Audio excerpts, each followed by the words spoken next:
Hai semuanya, ketemu lagi bareng Mihu di sini. Oh iya, kali ini Mihu akan membawakan alur cerita dari film Donghua yang berjudul Battle Through the Heaven. Mihu mengingatkan sekali lagi ya bahwa konten ini full spoiler.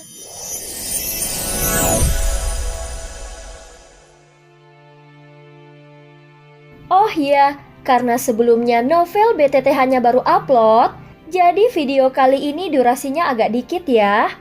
Melanjutkan dari kisah sebelumnya. Sebelumnya Xiaoyan akhirnya memutuskan berhenti bertarung dengan glasir darah raksasa dan memancingnya untuk terus mengikutinya dengan darah avatar Yuan Shen-nya. Adapun Xiaoyan telah berhasil memurnikan pil Dewa Laut Biru ke tingkat suci.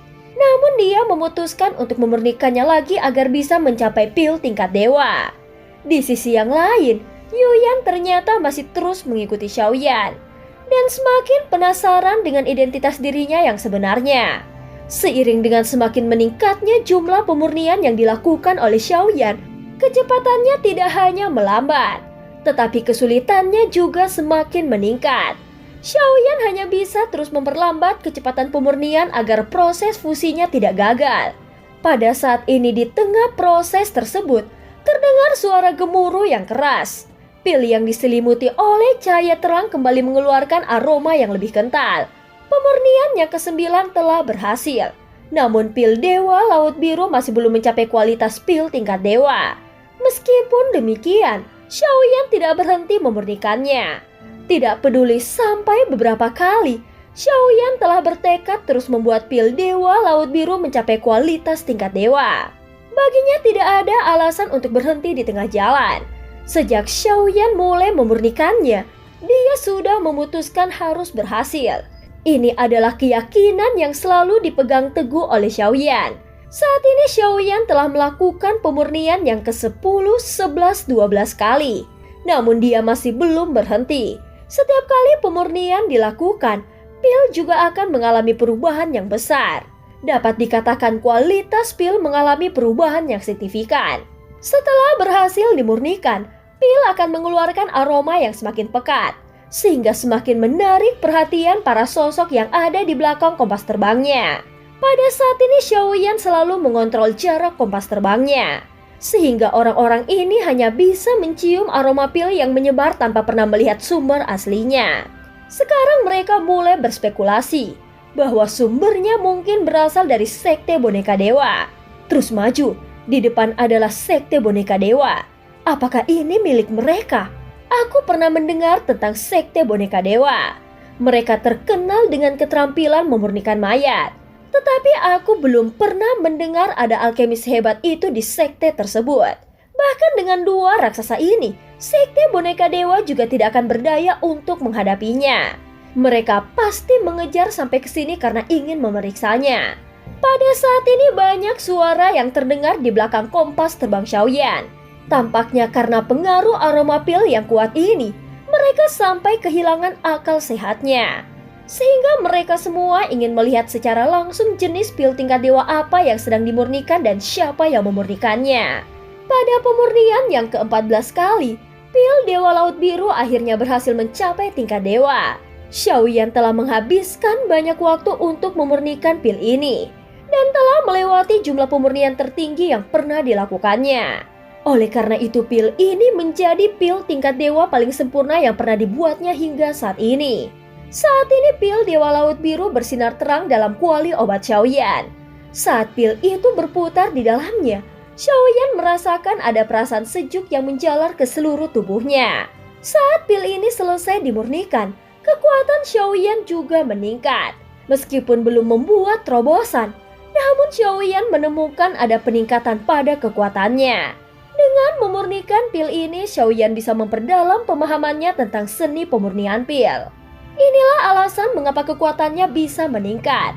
Meskipun pil Dewa Laut Biru telah selesai dimurnikannya, namun dia tidak segera menyimpannya. Dan dengan sengaja membiarkan aromanya terus menyebar. Saat ini jarak Xiaoyan semakin mendekati sekte boneka dewa. Meskipun sudah dekat, namun dia tidak bisa merasakan avatar Zuji seperti ada penghalang yang kuat. Sehingga Xiaoyan merasa bahwa sekte boneka dewa memiliki metode yang tidak biasa. Merasakan ada sesuatu yang tidak beres, alih-alih memperlambat kecepatannya, Xiaoyan malah menggerakkan tangannya untuk mengalirkan energi vitalitasnya pada kompas terbang, yang membuat kecepatan kompas terbangnya meningkat drastis dan bergerak seperti kilatan merah menuju arah sekte boneka dewa. Saat mendekati tujuannya, Xiaoyan melihat gerbang yang terhubung seperti pilar besar dan struktur menara berbentuk tengkorak. Saat melihat menara berbentuk tengkorak ini, mata Xiaoyan semakin menyipit. Tampilannya terlihat seperti binatang yang diukir. Tetapi Xiaoyan bisa merasakan bahwa itu bukanlah binatang, tetapi tengkorak asli dari klan Yuanzhen. Pada saat ini Xiaoyan merenung sejenak. Dia merasa semasa hidupnya klan Yuanzhen itu pastilah sangat kuat. Saat melihat tengkorak klan Yuanzhen yang begitu besar, dia tidak tahu berapa banyak klan Yuanzhen yang telah mati di dunia kuno Dewa Abadi dan Iblis ini. Xiaoyan juga berpikir mungkin mereka dikirim ke dunia ini setelah mati. Saat ini Xiaoyan terbang menuju bintang berbentuk tengkorak ini. Saat dia mendekatinya, sekte boneka dewa menyadari kehadirannya. Sehingga banyak sosok yang segera bergegas ke arahnya dengan cepat. Hei, siapa yang berani datang ke sekte boneka dewa untuk membuat onar? Siapa kamu? Ucap salah satu dari sosok-sosok ini berteriak dengan arogan. Hah! Aku yang akan memusnahkan sektemu, ucap Xiaoyan berkata dengan dingin. Begitu juga tatapannya yang terlihat sangat dingin. Saat tubuhnya bergerak, kompas di bawahnya berubah menjadi seukuran telapak tangan dan langsung disimpan ke dalam celah kehampaan. Kemudian Xiaoyan mengangkat tangannya sambil memegang penguasa berat suan. Menghadapi para penjaga yang mendekat, Xiaoyan segera mengalirkan apinya ke dalam penguasa berat suan di tangannya. Kemudian menyerang para penjaga yang datang. Seketika suara ledakan terdengar. Tanpa terkecuali para penjaga yang mendekat langsung ditebas hingga berubah menjadi abu. Saat ini segel bintang 5 di antara alis Xiaoyan bersinar dengan terang. Kekuatan keabadian fisik bintang 5 dan kekuatan keabadian kaisar langkah ke-8 sudah cukup untuk menghancurkan langit dan bumi. Adapun para penjaga di hadapan Xiaoyan ini seperti serangga, sehingga dia bisa membunuh mereka semudah membalikkan telapak tangan. Musuh menyerang. Semua anggota dari sekte boneka dewa segera bertempur.